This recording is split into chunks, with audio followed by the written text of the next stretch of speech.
नमस्कार मित्रों, मुंशी प्रेमचंद जी की कहानियों की श्रृंखला में से एक सर्वश्रेष्ठ कहानी लैला सुनाने जा रही हूँ। लैला। यह कोई न जानता था कि लैला कौन है, कहाँ से आई है और क्या करती है। एक दिन लोगों ने एक अनुपम सुंदरी को तेहरान के चौक में अपने डफ पर हाफिज की एक गजल झूम झूम कर गाते सुना। रशीद मुजरा की अय्यामे गम न ख्वाहद मांद, चुना न मान चुनी नीज हम न ख्वाहद मांद। और सारा तेहरान उस पर फिदा हो गया। यही लैला थी। लैला के रूप लालित्य की कल्पना करनी हो तो उषा की प्रफुल्ल लालिमा की कल्पना कीजिए। जब नील गगन स्वर्ण प्रकाश से संजित हो जाता है, बाहर की कल्पना कीजिए। जब बाग में रंग रंग के फूल खिलते हैं और बुलबुलें गाती है। लैला के स्वर लालित्य की कल्पना करनी हो तो उस घंटी की अनवरत ध्वनि की कल्पना कीजिए जो निशा की निस्तब्धता में ऊँटों की गर्दन में बजती हुई सुनाई देती है, या उस बांसुरी की ध्वनि की जो मध्याह्न की आलस्यमय शांति से किसी वृक्ष की छाया में लेटे हुए चरवाहे के मुख से निकलती है। जिस वक्त लैला मस्त होकर गाती थी, उसके मुख पर एक स्वर्गीय आभा झलकने लगती थी। वह काव्य, संगीत, सौरभ और सुषमा की एक मनोहर प्रतिमा थी, जिसके सामने छोटे और बड़े, अमीर और गरीब सभी के सिर झुक जाते थे। सभी मंत्रमुग्ध हो जाते थे, सभी सिर धूमते थे। वह उस आने वाले समय का संदेश सुनाती थी जब देश में संतोष और प्रेम का साम्राज्य होगा, जब द्वंद्व और संग्राम का अंत हो जाएगा। वह राजा को जगाती और कहती, यह विलासिता कब तक, ऐश्वर्य भोग कब तक। वह प्रजा की सोई हुई अभिलाषाओं को जगाती, उनकी हृतप्रियों को अपने स्वर से कंपित कर देती। वह उन अमर वीरों की कीर्ति सुनाती जो दिनों की पुकार सुनकर विकल हो जाते थे, उन विदुषियों की महिमा गाती जो कुल मर्यादा पर मर मिटी थी। उसकी अनुरक्त ध्वनि सुनकर लोग दिलों को थाम लेते थे और तड़प जाते थे। सारा तेहरान लैला पर फिदा था। दलितों के लिए वह आशा की दीपक थी, रसिकों के लिए जन्नत की हूर, धनियों के लिए आत्मा की जागृति और सत्ताधारियों के लिए दया और धर्म का संदेश। उसकी बाहों के इशारे पर जनता आग में कूद सकती थी। जैसे चैतन्य जड़ को आकर्षित कर लेता है, उसी भांति लैला ने जनता को आकर्षित कर लिया था। और यह अनुपम सौंदर्य सुविधा की भांति पवित्र, हिम के समान निष्कलंक और नव कुसुम की भांति अनिंद्य था। उसके लिए प्रेम कटाक्ष, एक भेद भरी मुस्कान, एक रसीली अदा पर क्या न हो जाता। कंचन के पर्वत खड़े हो जाते, ऐश्वर्य उपासना करता, रियासतें पैर की धूल चाटती, कवि कट जाते, विद्वान घुटने टेकते, लेकिन लैला किसी की ओर आंख उठाकर भी न देखती थी। वह एक वृक्ष की छाह में रहती, भिक्षा मांगकर खाती और अपने हृदय वीणा के राग अलापती थी। वह कवि की सुक्ति की भांति केवल आनंद और प्रकाश की वस्तु थी, भोग की नहीं। वह ऋषियों के आशीर्वाद की प्रतिमा थी, कल्याण में डूबी हुई, शांति में रंगी हुई। कोई इसे स्पर्श न कर सकता था, उसे मोल न ले सकता था। एक दिन संध्या समय तेहरान का घोड़े पर सवार उधर से निकला। लैला गा रही थी। नादिर ने घोड़े की बाग रोक ली और देर तक आत्मविस्मृत की दशा में खड़ा सुनता रहा। गजल का पहला शेर यह था, मरा दर्देस्त अंदर दिल गोयम जवा सोजद, बगैर दम दर कसम तरसन की मगजी इस्तख्वा सोजद। फिर वह घोड़े से उतरकर वहीं जमीन पर बैठ गया और सिर झुकाए रोता रहा। तब वह उठा और लैला के पास जाकर उसके कदमों पर सिर रख दिया। लोग अदब से इधर उधर हट गए। लैला ने पूछा, तुम कौन हो? नादिर, तुम्हारा गुलाम। लैला, मुझसे क्या चाहते हो? नादिर, आपकी खिदमत करने का हुक्म। मेरे झोपड़े को अपने कदमों से रोशन कीजिए।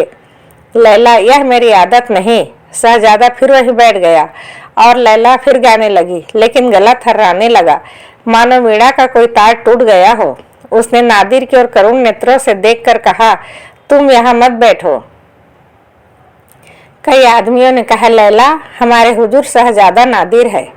लैला बेपरवाही से बोली, बड़ी खुशी की बात है, लेकिन यहाँ शहजादों का क्या काम? उनके लिए महल है, महफिलें हैं, और शराब के दौर है। मैं उनके लिए गाती हूँ जिनके दिल में दर्द है, उनके लिए नहीं जिनके दिल में शौक है। शहजादा ने उन्मत्त भाव से कहा, लैला, तुम्हारी एक तान पर अपना सब कुछ निसार कर सकता हूँ। मैं शौक का गुलाम था, लेकिन तुमने दर्द का मजा चखा दिया।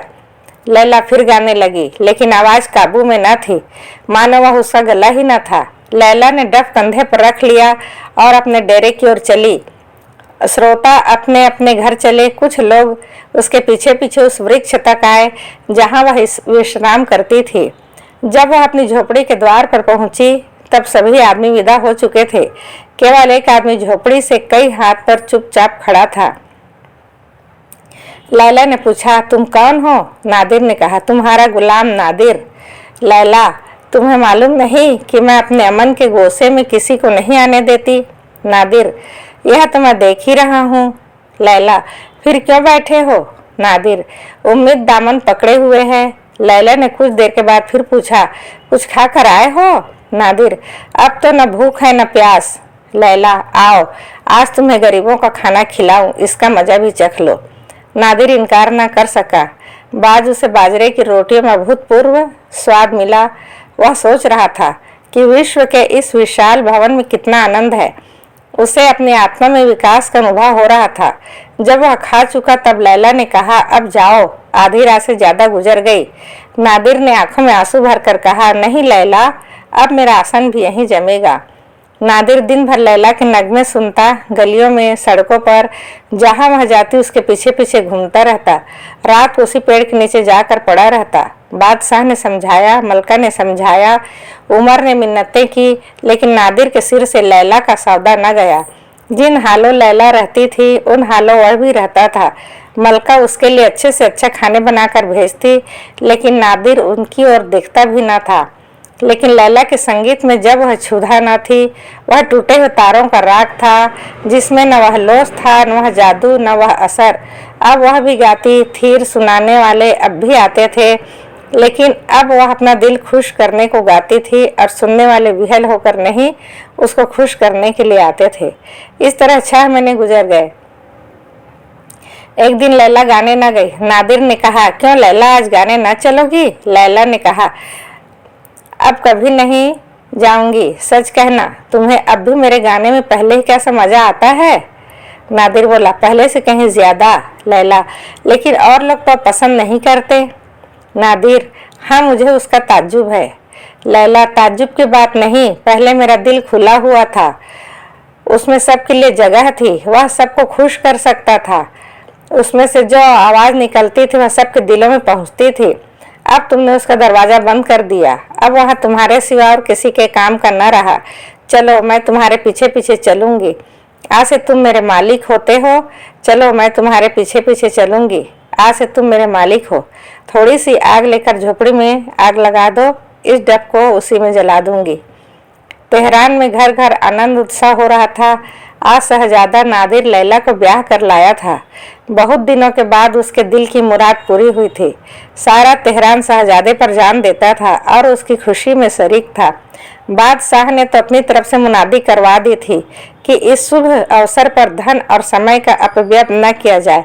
केवल लोग मस्जिदों में जमा होकर खुदा से दुआ मांगे और वह और वधू चिरंजीवी हो और सुख से रहे।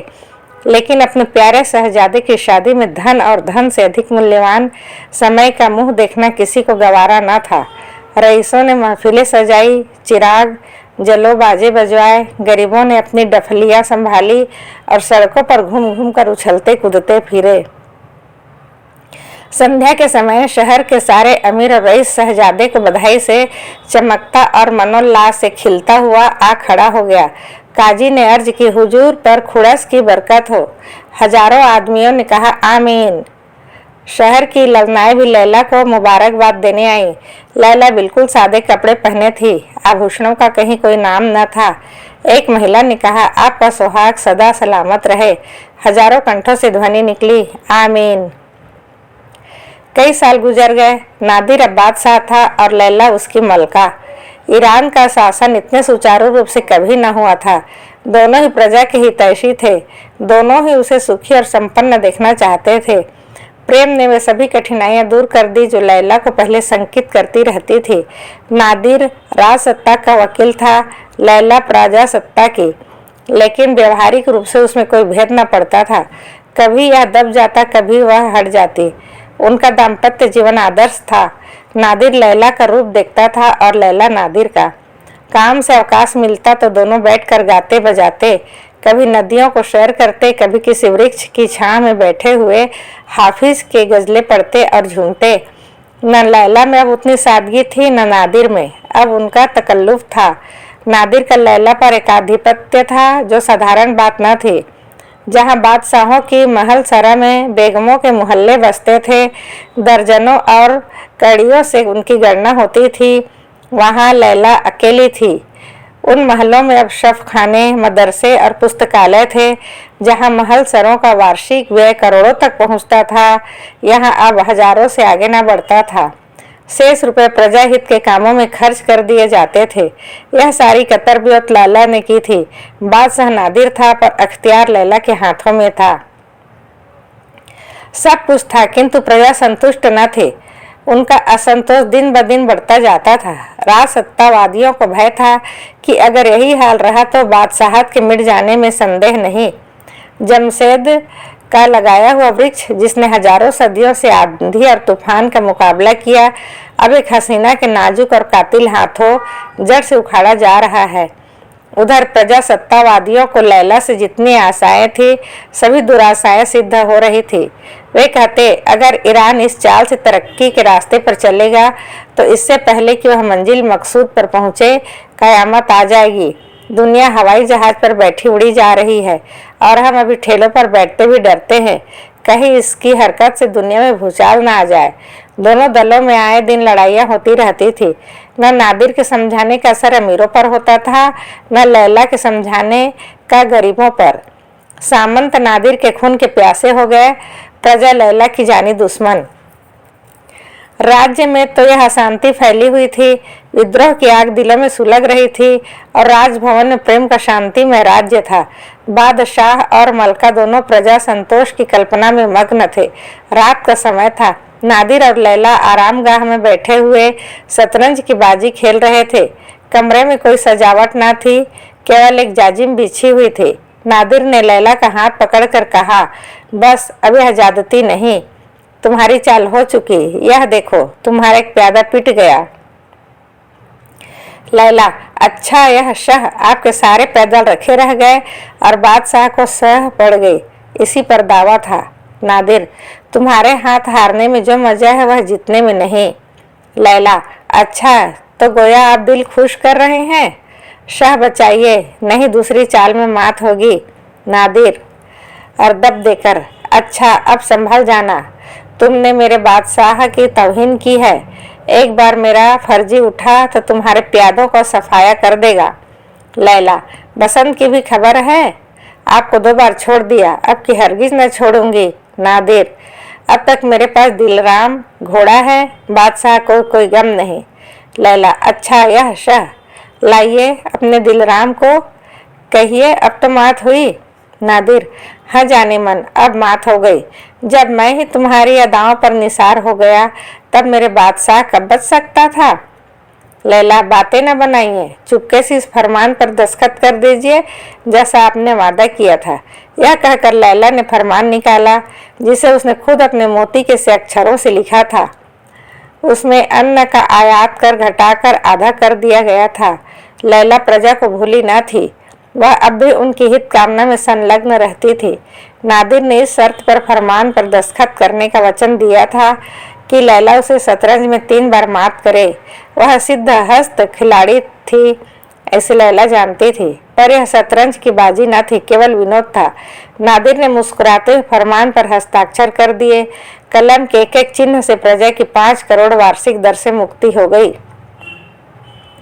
लैला का मुख गर्व से आरक्त हो गया। जो काम वर्षों के आंदोलन से न हो सकता था, वह प्रेम कटाक्षों से कुछ ही दिनों में पूरा हो गया। यह सोचकर वह फूली न समाती थी कि जिस वक्त फरमान सरकारी पत्रे में प्रकाशित हो जाएगा, वह व्यवस्थापिका सभा के लोगों को इसके दर्शन होंगे। उस वक्त प्रजावादियों को कितना आनंद होगा। लोग मेरा यश गाएंगे और मुझे आशीर्वाद देंगे। नादिर प्रेम मुग्ध होकर उसके चंद्रमुख की ओर देख रहा था, मानो उसका वश होता था तो सौंदर्य की इस प्रतिमा को हृदय में बिठा लेता। सहसा राज्य भवन के द्वार पर शोर मचने लगा। एक क्षण में मालूम हुआ कि जनता की टिड्डी दल अस्त्र शस्त्र से सुसज्जित राजद्वार पर खड़े दीवारों को तोड़ने की चेष्टा कर रहा है। प्रति क्षण शोर बढ़ता जाता था और ऐसी आशंका होती थी कि क्रोध उन्मत्त जनता द्वारों को तोड़कर भीतर घुस आएगी। फिर ऐसा मालूम हुआ कि कुछ लोग सीढ़ियां लगाकर दीवार पर चढ़ रहे हैं। लैला लज्जा और ग्लानि से सिर झुकाए खड़ी थी। उसके मुंह से एक शब्द भी न निकलता था। क्या यही वह जनता है जिनके कष्टों की कथा कहते हुए उसकी वाणी उन्मत्त हो जाती थी? यही वह अशक्त दलित क्षुधा पीड़ित अत्याचार की वेदा से तड़पती हुई जनता है जिस पर वह अपने को अर्पण कर चुकी थी? नादिर भी मौन खड़ा था, लेकिन लज्जा से नहीं, क्रोध से उसका मुख तमतमा उठा था। आंखों से चिंगारियां निकल रही थी। बार बार ओठ चबाकर तलवार के कब्जे पर हाथ रखकर रह जाता। वह बार बार लैला की ओर संतप्त नेत्रों से देखता था। जरा इशारे की देर थी, उसका हुक्म पाते ही उसकी सेना इस विद्रोही दल को यूं भगा देगी जैसे आंधी पत्तों को उड़ा देती है। पर लैला से आंखें न मिलती थी। आखिर वधीर होकर बोला, लैला, मैं राजसेना को बुलाना चाहता हूँ, क्या कहती हो? लैला ने दीनतापूर्ण नेत्रों से देखकर कहा, जरा ठहर जाइए, पहले इन लोगों से पूछिए कि चाहते क्या हैं। आदेश पाते ही नादिर छत पर चढ़ गया। लैला भी उसके पीछे पीछे ऊपर आ पहुंची। दोनों अब जनता के सम्मुख आकर खड़े हो गए। मसलों के प्रकाश में लोगों ने इन दोनों को छत पर खड़े देखा तो मानो आकाश से देवता उतर आए हों। सहस्त्रों से ध्वनि निकली, वह खड़ी है लैला, वह खड़ी। यह वह जनता थी जो लैला के मधुर संगीत पर मस्त हो जाया करती थी। नादिर ने उच्च स्वर से विद्रोहियों को संबोधित किया, ए ईरान की बदनसीब रियाया, तुमने शाही महल को क्यों घेर रखा है? क्यों बगावत का झंडा खड़ा किया है? क्या तुमको मेरा और अपने खुदा का बिल्कुल खौफ किया है? क्या तुम नहीं जानते कि मैं अपनी आंखों के इशारे से तुम्हारी हस्ती खाक में मिला सकता हूँ? मैं तुम्हें हुक्म देता हूँ कि एक लम्हे के अंदर यहाँ से चले जाओ, वरना कलामे पाक की कसम मैं तुम्हारे खून की नदी बहा दूंगा। एक आदमी ने, जो विद्रोहियों का नेता मालूम होता था, सामने आकर कहा, हम उस वक्त तक न जाएंगे जब तक शाही महल लैला से खाली न हो जाएगा। नादिर ने बिगड़ कर कहा, ओ नासुकरो, खुदा से डरो, तुम्हें अपनी मलिका के शान में ऐसी बेअदबी करते हुए शर्म नहीं आती? जब से लैला तुम्हारी मलका हुई है उसने तुम्हारे साथ कितनी रियायतें की है, क्या उन्हें तुम बिल्कुल भूल गए? जालिमो, वह मलका है, पर वही खाना खाती जो तुम उनको खिला देते हो, वही कपड़े पहनती है जो तुम फकीरों को देते हो। आकर महल सरा में देखो, तुम उसे अपनी झोपड़ी की ही तरह तकल्लुफ और सजावट से खाली पाओगे। लैला तुम्हारी मलका होकर भी फकीरों की जिंदगी बसर करती है, तुम्हारी खिदमत में हमेशा मस्त रहती है। तुम्हें उसके कदमों की खाक माथे पर लगानी चाहिए, आंखों का सुरमा बनाना चाहिए। ईरान के तख्त पर कभी ऐसी गरीबों पर जान देने वाली, उनके दर्द में शरीक होने वाली, गरीबों पर अपने को निसार करने वाली मलकाने कदम नहीं रखे, और उसकी शान में तुम ऐसी बेहुदा बातें करते हो। अफसोस, मुझे मालूम हो गया कि तुम जाहिल इंसानियत से खाली और कमीने हो। तुम इसी काबिल हो कि तुम्हारी गर्दने कुंद छुरी से काटी जाए, तुम्हें पैरों तले रौंदा जाए। नादिर बात भी पूरी न कर पाया था कि विद्रोहियों ने एक स्वर में चिल्ला कर कहा, लैला हमारी दुश्मन है, हम उसे अपनी मलका की सूरत में नहीं देख सकते। नादिर ने जोर से चिल्ला कर कहा, जालिमो, जरा खामोश हो जाओ। यह देखो, वह फरमान है जिस पर लैला ने अभी अभी मुझसे जबरदस्ती दस्तखत कर आए हैं। आज से गले का महसूल घटाकर आधा कर दिया गया है और तुम्हारे सिर से महसूल का बोझ 5 करोड़ कम हो गया है। हजारों आदमियों ने शोर मचाया, यह महसूल बहुत पहले बिल्कुल माफ हो जाना चाहिए था। हम एक कौड़ी नहीं दे सकते। लैला, लैला, हम उसे अपनी मलका की सूरत में नहीं देख सकते। अब बादशाह क्रोध से कांपने लगा। लैला ने सजल नेत्रों से देखा और कहा, अगर रियाया की यही मर्जी है कि मैं फिर डफ बजा बजा कर गाती फिरूं तो मुझे उज्र नहीं। मुझे यकीन है कि मैं अपने गाने से एक बार फिर इनके दिल पर हुकूमत कर सकती हूँ। नादिर ने उत्तेजित होकर कहा, लैला, मैं रियाया की तुनक मिजाजियों का गुलाम नहीं। इससे पहले कि मैं तुम्हें अपने पहलू से जुदा करूं, तेहरान की गलियां खून से लाल हो जाएगी। मैं इन बदमाशों को इनकी शरारत का मजा चखाता हूँ। नादिर ने मीनार पर चढ़कर खतरे का घंटा बजाया। सारे तेहरान में उसकी आवाज़ गूंज उठी। शाही फौज के एक आदमी नजर न आया। नादिर ने दोबारा घंटा बजाया। आकाश मंडल उसकी झनकार से कंपित हो गया। तारागण कांप उठे, पर एक भी सैनिक न निकला। नादिर ने तीसरी बार घंटा बजाया, पर उसका भी उत्तर केवल एक क्षण प्रतिध्वनि ने दिया, मानो किसी मरने वाले की अंतिम प्रार्थना के शब्द हों। नादिर ने माथा पीट लिया, समझ गया कि बुरे दिन आ गए। अभी लैला को जनता के दुराग्रह पर बलिदान करके वह अपनी राजसत्ता की रक्षा कर सकता था, पर लैला उसे प्राणों से प्रिय थी। उसने छत पर आकर लैला का हाथ पकड़ लिया और उसे लिए सदर फाटक से निकला। विद्रोहियों ने एक विजय ध्वनि के साथ उनका स्वागत किया, पर सब के सब किसी गुप्त प्रेरणा के वश रास्ते से हट गए। दोनों चुपचाप तेहरान की गलियों में होते हुए चले जाते थे। चारों ओर अंधकार था, दुकानें बंद थी, बाजारों में सन्नाटा छाया हुआ था। कोई घर से बाहर न निकलता था। फकीरों ने भी मस्जिदों में पनाह ले ली थी, पर इन दोनों प्राणियों के लिए कोई आश्रय न था। नादिर की कमर में तलवार थी, लैला के हाथ में डफ, उनके विशाल ऐश्वर्य का विलुप्त चिन्ह था। पूरा साल गुजर गया। लैला और नादिर देश विदेश की खाक छानते फिरते थे। समरकंद और बुखारा, बगदाद और हलब, काहिरा और अदन, ये सारे देश उन्होंने छान डाले। लैला का डफ फिर जादू करने मेला लगी। उसकी आवाज़ सुनते ही शहर में हलचल मच जाती। आदमियों का मेला लग जाता, आवभगत होने लगती। लेकिन ये दोनों यात्री कहीं एक दिन से अधिक न ठहरते थे। न किसी से कुछ मांगते, न किसी के द्वार पर जाते। केवल रूखा सूखा भोजन कर लेते और कभी किसी वृक्ष के नीचे, कभी पर्वत की गुफा में और कभी सड़क के किनारे रात काट देते थे। संसार के कठोर व्यवहार ने उन्हें विरक्त कर दिया था। उसके प्रलोभन से कोसों दूर भागते थे। उन्हें अनुभव हो गया था कि यहाँ जिसके लिए प्राण अर्पण कर दो वही अपने शत्रु हो जाता है। जिसके साथ भलाई करो वही बुराई की कमर बांधता है। यहाँ किसी से दिल न लगाना चाहिए। उसके पास बड़े बड़े रईसों के निमंत्रण आते, उन्हें एक दिन अपना मेहमान बनाने के लिए हजारों मिन्नतें करते, पर लैला किसी की ना सुनती। नादिर को अब तक कभी कभी बादशाहत की सनक सवार हो जाती थी। वह चाहता था कि गुप्त रूप से शक्ति संग्रह करके तेहरान पर चढ़ जाऊं और बागियों को परास्त करके अखंड राज्य करूं, पर लैला की उदासीनता देखकर उसे किसी से मिलने जुलने का साहस न होता था। लैला उसके प्राणेश्वरी थी। वह उसी के इशारों पर चलता था। इधर ईरान में भी अराजकता फैली हुई थी। जनसत्ता से तंग आकर रईसों ने भी फौजें जमा कर ली थी और दोनों दलों में आए दिन संग्राम होता रहता था। पूरा साल गुजर गया और खेत न जुते। देश में भीषण अकाल पड़ा हुआ था। व्यापार शिथिल था, खजाना खाली। दिन दिन जनता की शक्ति घटती जाती थी और रईसों का जोर बढ़ता जाता था। आखिर यहाँ तक नौबत पहुंची कि जनता ने हथियार डाल दिए और रईसों ने राजभवन पर अपना अधिकार जमा लिया। प्रजा के नेताओं को फांसी दे दी गई, कितने ही कैद कर दिए गए और जनसत्ता का अंत हो गया। शक्तिवादियों को अब नादिर की याद आई। यह बात अनुभव से सिद्ध हो गई थी कि देश में प्रजातंत्र स्थापित करने की क्षमता का अभाव है। प्रत्यक्ष के लिए प्रमाण की जरूरत न थी। इस अवसर पर राज सत्ता ही देश का उद्धार कर सकती थी। वह भी मानी हुई बात थी कि लैला और नादिर को जनमत से विशेष प्रेम न होगा। वे सिंहासन पर बैठकर भी रईसों ही के हाथ की कठपुतली बने रहेंगे और रईसों को प्रजा पर मनमाने अत्याचार करने का अवसर मिलेगा। अतएव आपस में लोगों ने सलाह की और प्रतिनिधि नादिर को मना लाने के लिए रवाना हुए। संध्या का समय था। लैला और नादिर दमश्क में एक वृक्ष के नीचे बैठे हुए थे। आकाश पर लालिमा छाई हुई थी और उससे मिली हुई पर्वतमालाओं की श्याम रेखा ऐसी मालूम हो रही थी मानो कमल दल मुरझा गया हो। लैला उल्लसित नेत्रों से प्रकृति की यह शोभा देख रही थी।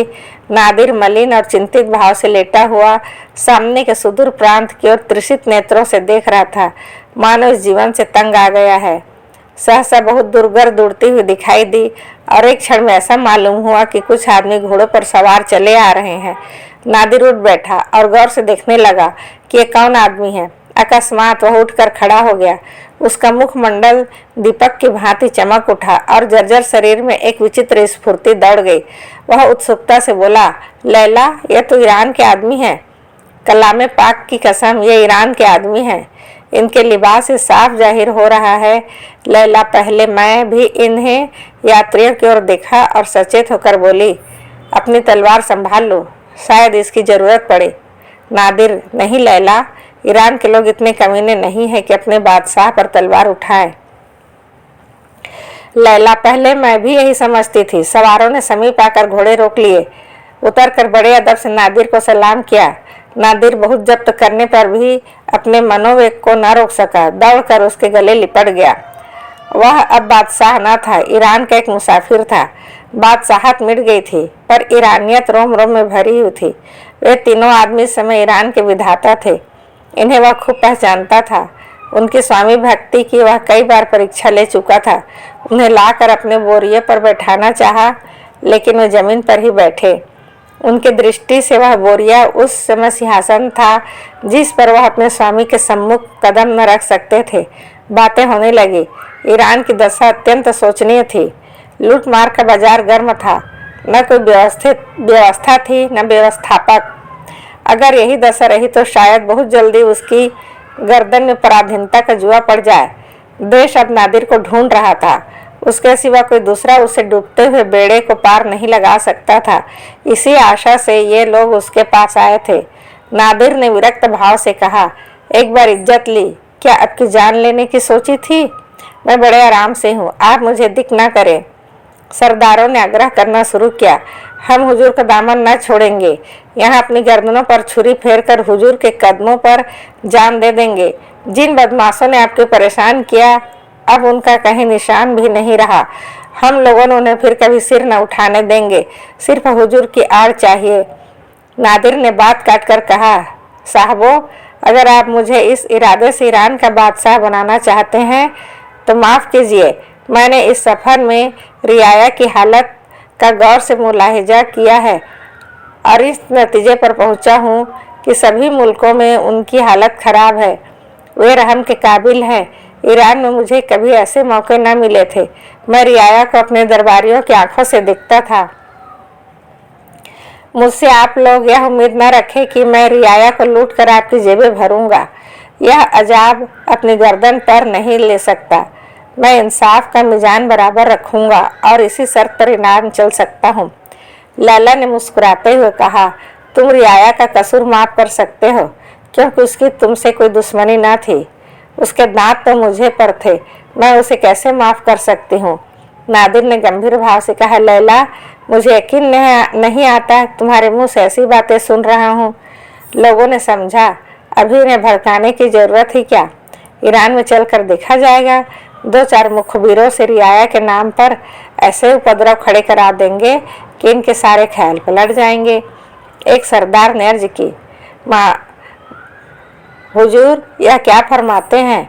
क्या हम इतने नादान हैं कि हुजूर को इंसाफ के रास्ते से हटाना चाहेंगे? इंसाफ ही बादशाह का जौहर है और हमारी दिली आरजू है कि आपका इंसाफ ही नौशेरवा को भी शर्मिंदा कर दे। हमारी मंशा सिर्फ यह थी कि आइंदा से हम रियाया को कभी ऐसा मौका न दें कि वह हुजूर की शान में बेअदबी कर सके। हम अपनी जानें हुजूर पर निसार करने के लिए हाजिर रहेंगे। सहसा ऐसा मालूम हुआ कि सारी प्रकृति संगीतमय हो गई। पर्वत और वृक्ष, तारे और चांद, वायु और जल सभी एक स्वर में गाने लगे। चांदनी के निर्मल छट्टा में वायु के नीरव प्रहार में संगीत की तरंगे उठने लगी। लैला अपना डब बजा बजा कर गा रही थी। आज मालूम हुआ ध्वनि ही सृष्टि का मूल है। पर्वतों पर देवियां निकल निकल कर नाचने लगी। आकाश पर देवता नृत्य करने लगे। संगीत ने एक नया संसार रच डाला। उसी दिन से जब कि प्रजा ने राजभवन के द्वार पर उपद्रव मचाया था और लैला के निर्वासन पर आग्रह किया था, लैला के विचारों में क्रांति हो रही थी। जन्म से ही उसने जनता के साथ सहानुभूति करना सीखा था। वह राज कर्मचारियों को प्रजा पर अत्याचार करते देखती थी और उसका कोमल हृदय तड़प उठता था। तब धन ऐश्वर्य विलास से जो उसे घृणा होने लगती थी, जिसके कारण प्रजा को इतने कष्ट भोगने पड़ते थे, वह अपने से किसी ऐसी शक्ति का आवाहन करना चाहती थी जो आतताइयों के हृदय में दया और प्रजा के हृदय में अभय का संचार करे। उसकी बाल कल्पना उसे एक सिंहासन पर बैठा देती, जहां वह अपनी न्याय नीति के संसार में युगांतर स्थापित कर देती। कितनी रातें उसने यही स्वप्न देखने में काटी थी, कितनी बार वह अन्याय पीड़ितों के सिरहाने बैठकर रोई थी। लेकिन जब एक दिन ऐसा आया, उसके स्वर्ण स्वप्न आंशिक रीति से पूरे होने लगे, तब उसे एक नया और कठोर अनुभव हुआ। उसने देखा प्रजा इतनी सहनशील और इतनी दीन और दुर्बल नहीं है जितना वह समझती थी। इसकी अपेक्षा उससे ओछेपन, अविचार और अशिष्टता की मात्रा कहीं अधिक थी। वह सद्व्यवहार की कदर करना नहीं जानती, शक्ति पाकर उसका सदुपयोग नहीं कर सकती। उसी दिन से उसका दिल जनता से फिर गया था। जिस दिन नादिर और लैला ने फिर तेहरान में पदार्पण किया, सारा नगर उनके अभिवादन करने के लिए निकल पड़ा। शहर पर आतंक छाया हुआ था। चारों ओर करोड़ रुदन की ध्वनि सुनाई देती थी। अमीरों के मोहल्ले में श्री लौटती फिरती थी, गरीबों के मोहल्ले उजड़े हुए थे। उन्हें देखकर कलेजा फटा जाता था। नादिर रो पड़ा, लेकिन लैला के होठों पर निष्ठुर निर्दय हाथ से छटा दिख रही थी। नादिर के सामने अब एक विकट समस्या थी। वह नित्य देखता कि मैं जो करना चाहता हूँ वह नहीं होता, और जो नहीं करना चाहता वह होता है, और इसका कारण लैला है, पर कुछ कह न सकता था। लैला उसके हर एक काम में हस्तक्षेप करती थी। वह जनता के उपकार और उद्धार के लिए विधान करता, लैला उसमें कोई न कोई विधि अवश्य डाल देती थी। उसे चुप रह जाने के सिवा और कुछ न सोचता। लैला के लिए उसने एक बार राज्य का त्याग कर दिया था। तब आपत्ति काल ने लैला को परीक्षा की थी। इतने दिनों की विपत्ति में उसे लैला के चरित्र का जो अनुभव प्राप्त हुआ, वह इतना मनोहर, इतना सरस था कि लैला में हो गया था। लैला उसकी स्वर्ग थी। उसके प्रेम में रत रहना ही उसका परम अभिलाषा थी। इस लैला के लिए वह अब क्या कुछ न कर सकता था। प्रजा की और साम्राज्य की उसके सामने क्या हस्ती थी। इसी भांति 3 साल बीत गए। प्रजा की दशा दिन दिन बिगड़ती ही गई। एक दिन नादिर शिकार खेलने गया और साथियों से अलग होकर जंगल में भटकता फिरा। यहाँ तक कि रात हो गई और साथियों का पता न चला। घर लौटने का भी रास्ता न जानता था। आखिर खुदा का नाम लेकर वह एक तरफ चला कि कहीं तो कोई गांव या बस्ती का नाम निशान मिलेगा। वहां रात भर पड़ा रहूंगा, सवेरे लौट जाऊंगा। चलते चलते जंगल के दूसरे सिरे पर उसे एक गांव नजर आया, जिसमें मुश्किल से 3-4 घर होंगे। हाँ, एक मस्जिद अलबत्ता बनी हुई थी। मस्जिद में एक दीपक टिमटिमा रहा था, पर किसी आदमी या आदमजात का निशान न था। आधी रात से ज्यादा बीत चुकी थी, इसलिए किसी को कष्ट देना भी उचित न था। नादिर ने घोड़े को एक पेड़ से बांध दिया और उसी मस्जिद में रात काटने की ठानी। वहां एक फटी सी चटाई पड़ी हुई थी, उसी पर लेट गया। दिन भर तक सोता रहा, पर किसी की आहट पाकर चौंका तो क्या देखता है, एक बूढ़ा आदमी बैठा नमाज पढ़ रहा है। उसे यह खबर न थी कि रात गुजर गई और फजर की नमाज है। वह पड़ा पड़ा देखता रहा। वृद्ध पुरुष ने नमाज अदा की, फिर छाती के सामने अजिल फैलाकर दुआ मांगने लगा। दुआ के शब्द सुनकर नादिर का खून सर्द हो गया। वह दुआ उसके राज्य काल की ऐसी तीव्र, ऐसी वास्तविक, ऐसी शिक्षाप्रद आलोचना थी कि आज तक किसी ने ना की थी। उसे अपने जीवन में अपना अपयश सुनने का अवसर प्राप्त हुआ। वह यह तो जानता था कि मेरा शासन आदर्श नहीं है, लेकिन उसने कभी यह कल्पना न की थी कि प्रजा की विपत्ति इतनी असत्य हो गई है। दुआ यह थी, ए खुदा, तू ही गरीबों का मददगार और बेकसों का सहारा है। तू इस जालिम बादशाह के जुल्म देखता है और तेरा वहर उस पर नहीं गिरता। यह बेदीन काफिर एक हसीन औरत की मोहब्बत में अपने को इतना भूल गया है कि ना आंखों से देखता है, ना कानों से सुनता है। अगर देखता है तो उसी औरत की आंखों से और सुनता है तो उसी औरत के कानों से। अब यह मुसीबत नहीं सही जाती। या तो तू उस जालिम को जहन्नुम पहुंचा दे, या हम बेकसों को दुनिया से उठा ले। ईरान उसके जुल्म से तंग आ गया है और तू उसके सिर से इस बला को टाल सकता है। बूढ़े ने तो अपनी छड़ी संभाली और चलता हुआ, लेकिन नादिर मृतक की भांति वहीं पड़ा रहा, मानो उस पर बिजली गिर पड़ी हो। 1 सप्ताह तक नादिर दरबार में न आया, न किसी कर्मचारी को अपने पास आने की आज्ञा दी। दिन के दिन अंदर पड़ा सोचता क्या करूं, नाम मात्र को कुछ खा लेता।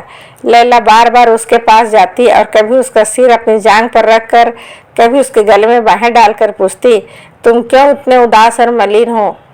नादिर उसे देखकर रोने लगता पर मुंह से कुछ न कहता। यश या लैला, यही उसके सामने कठिन समस्या थी। उसके हृदय में भीषण द्वंद्व रहता और वह कुछ निश्चय न कर सकता था। यश प्यारा था पर लैला उससे भी प्यारी थी। वह बदनाम होकर जिंदा रह सकता था, लैला उसके रोम रोम में व्याप्त थी। अंत को उसने निश्चय कर लिया, लैला मेरी है, मैं लैला का हूँ, न मुझसे अलग रहूंगा न वो मुझसे जुदा। जो कुछ वह करती है मेरा है, जो मैं करता हूँ उसका है। यह मेरा और तेरा का भेद ही कहाँ है। बादशाह नश्वर है, प्रेम अमर है। हम अनंत काल तक एक दूसरे के पहलू में बैठे हुए स्वर्ग के सुख भोगेंगे। हमारा प्रेम अनंत काल तक आकाश में तारे की भांति चमकेगा। नादिर प्रसन्न होकर उठा। उसका मुखमंडल विजय की लालिमा से रंजित हो रहा था, आंखों में शौर्य टपका पड़ता था। वह लैला के प्रेम का प्याला पीने जा रहा था जिसे एक सप्ताह से उसने मुंह नहीं लगाया था। उसका हृदय उसी उमंग से उछल पड़ता था जो आज से 5 साल पहले उठा करती थी। प्रेम का फूल कभी नहीं मुरझाता, प्रेम की नींद कभी नहीं उतरती, लेकिन लैला के आरामगाह के द्वार बंद थे और उसका द्वार पर नित्य खूंटी से लटका रहता था जो गायब था। नादिर का कलेजा सन्न सा हो गया। द्वार बंद रहने का आशय तो यह हो सकता है कि लैला बाग में होगी, लेकिन उफ कहाँ होगी। संभव है वह उफ लेकर बाग में गई हो, लेकिन यह उदासी क्यों छाई है, यह हसरत क्यों बरस रही है। नादिर ने कांपते हुए हाथों से द्वार खोल दिया। लैला अंदर न थी, पलंग बिछा हुआ था, शमा जल रही थी, वजू का पानी रखा हुआ था। नादिर का पांव थर्राने लगे। क्या लैला रात को भी नहीं सोती। कमरे के एक वस्तु में लैला की याद थी, उसकी तस्वीर थी, ज्योतिहीन नेत्र। नादिर का दिल भर आया। उसकी हिम्मत न पड़ी किसी से कुछ पूछे। हृदय इतना कातर हो गया कि हद बुद्धि की भांति फर्श पर बैठकर बिलक बिलक कर रोने लगा। जब जरा आंसू थमे तब उसने विस्तार को सूंघा कि शायद लैला के स्पर्श की कुछ गंध आए, लेकिन खस और गुलाब की महक के सिवा कोई सुगंध न थी। सहसा उसे तकिए के नीचे बाहर निकला हुआ एक कागज का पुर्जा दिखाई दिया। उसने एक हाथ से कलेजे को संभाल कर पुर्जा निकाल लिया और सहमी हुई आंखों से उसे देखा। एक निगाह में सब कुछ मालूम हो गया। वह नादिर की किस्मत का फैसला था। नादिर के मुंह से निकला, हाय लैला, और वह मूर्छित होकर जमीन पर गिर पड़ा। लैला ने पुर्जे में लिखा था, मेरे प्यारे नादिर, तुम्हारी लैला तुमसे जुदा होती है हमेशा के लिए। मेरी तलाश मत करना, तुम मेरा सुराग न पाओगे। मैं तुम्हारी मोहब्बत की लौंडी थी, तुम्हारी बादशाहत की भूखी नहीं। आज 1 हफ्ते से देख रही हूँ, तुम्हारी निगाह फिरी हुई है। तुम मुझसे नहीं बोलते, मेरी तरफ आंख उठाकर नहीं देखते, मुझसे बेजार रहते हो। मैं किन किन अरमानों से तुम्हारे पास जाती हूँ और कितनी मायूस होकर लौटती हूँ, इसका तुम अंदाज भी नहीं कर सकते। मैंने इस सजा के लायक कोई काम नहीं किया है। मैंने जो कुछ है तुम्हारी ही भलाई के ख्याल से किया है। 1 हफ्ता मुझे रोते गुजर गया। मुझे मालूम हो रहा है कि अब मैं तुम्हारी नज़रों से गिर गई, तुम्हारे दिल से निकाल दी गई। आह, ये 5 साल हमेशा याद रहेंगे, हमेशा तड़पाते रहेंगे। यही डफ लेकर आई थी, वही लेकर जाती हूँ। 5 साल मोहब्बत के मज़े उठाकर जिंदगी भर के लिए हसरत का दाग लिए जाती हूँ। लैला मोहब्बत की लौंडी थी। जब मोहब्बत न रही तब लैला क्यों कर रहती रुखसत। अलविदा मित्रों, अगली कहानी में फिर मिलते हैं।